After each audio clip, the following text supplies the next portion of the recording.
In January, the movie gods graced us with one of the finest theatrically released horror films I have seen probably since Five Nights at Freddy's, and that was Night Swim.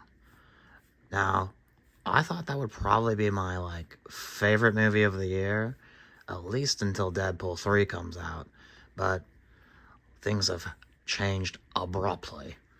I went into the movie with a concept in my head that people have been saying the superhero movie is dying, it's no longer fun, people don't like them anymore, and I'm not sure what the consensus is on Madam Web, but I just have to say, this was a great throwback to the 2000s era of superhero films. The crazy part is, I almost didn't even see this movie, but my girl Baby Blue right here nudged me and told me, hey, you need to go check this out. And we both went off to the local Cineplex and checked out the movie for ourselves. And all I can say is, wow.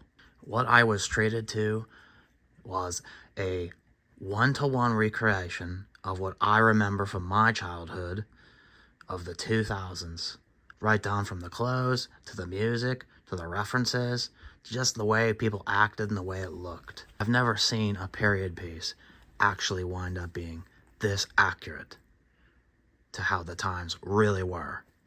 A lot of the success of this movie really comes down from the cast. We weren't treated to just one spider-based woman. We had 4. With an awesome script at their disposal, it really helped propel Dakota Johnson and Sydney Sweeney to new heights, to a point where I didn't think that it's a place that these two actresses really could go. I honestly wouldn't be shocked if either one got nominated next year for an Oscar. And as for the villain, that might be one of the finest comic book villains I've ever seen. Now, I am a Spider-Man comics expert, and I was very nervous how they'd be able to handle Ezekiel Sims, one of my favorite comic book villains. And wow, they didn't disappoint. This was a one-to-one comic book recreation. It felt like he popped right out of the pages of a Marvel book. I know I just got done saying that Sydney Sweeney and Dakota Johnson deserve an Oscar, but honestly, this guy definitely deserves one for Best Supporting Actor. I haven't seen a performance this intense since Heath Ledger's Joker. There's a lot of great world building, a lot of great lore building.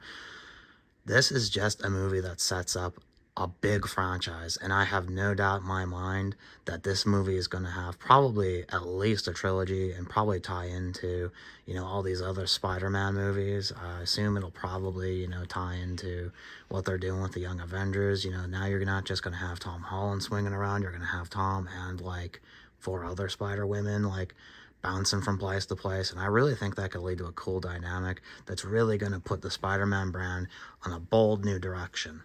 But yeah, honestly, this movie is, at this point, my new favorite of the year. It's this. Night Swim's a pretty close number 2, but, when there's a movie this good, you just need to go out and see it. So please, make sure you guys go out and see it once, twice, heck, maybe even 3 times. So that way we can see more of the fantastic Madam Web.